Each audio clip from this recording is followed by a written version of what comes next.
الآن مع الدكتور طارق ولي الدين.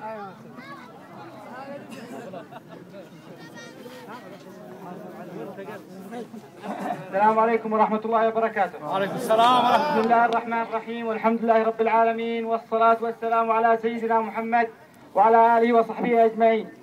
بادئ ذي بدء أود أن أقدم لكم جزيل الشكر وعظيم الامتنان لما لمسناه من ترحيب واحتفال وحفاوة في الاستقبال، وهذا إن دل فإنما يدل على الروح الثورية التي يتحلى بها أبناء المنطقة خصوصا، كما أن الشكر موصول لكل من ساهم وشارك في الدفاع عنا أثناء فترة الاختطاف القسري وما أعقبها من اعتقال في أقبية الأمن القومي والسياسي. فلو لم تكونوا كما عهدناكم لما تم الإفراج عنا وإطلاق سراحنا، فكل هذا كان بفعل جهودكم وحضوركم الثوري في عموم ساحات التضحية والفداء.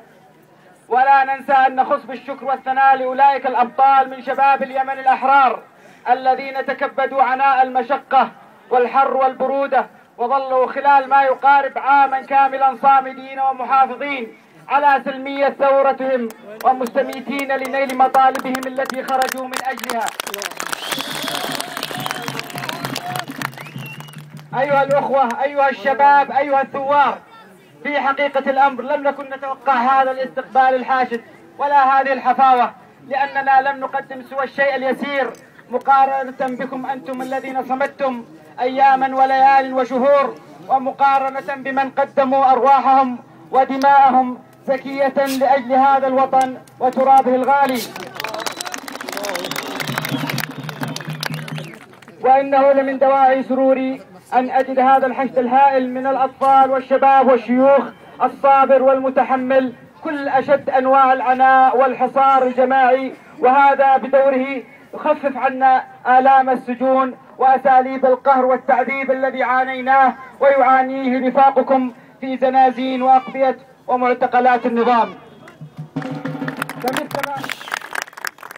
فمثلما تعلمتم الصبر وتشربتم الروح الثورية وأصريتم على الحفاظ على سلمية ثورتكم لتحقيق أهدافها، تعلمنا نحن في هذه المعتقلات الكثير والكثير، وعرفنا ما يجري خلف القضبان. فهناك المعتقلات السرية، وهناك الانتهاكات الفظيعة التي تمس كرامة وحقوق الإنسان، وهناك أساليب الاعتقال التعسفية، وهناك الإخفاء القسري، وهناك التعذيب. أيها الشباب، إن خروج الشعب اليمني من أقصاه إلى أقصاه إلى الشارع كان له الأثر البالغ في استعادة كرامته التي مسخت بفعل نظام استمرأ بسياسته الفاشلة في أن يقود الوطن إلى الهاوية، نظام استحوذ على مقدرات الشعب لينهب ثرواته فيستفيد منها شلة من الفاسدين، فيما السواد الأعظم يرزح تحت طائلة الفقر والحرمان.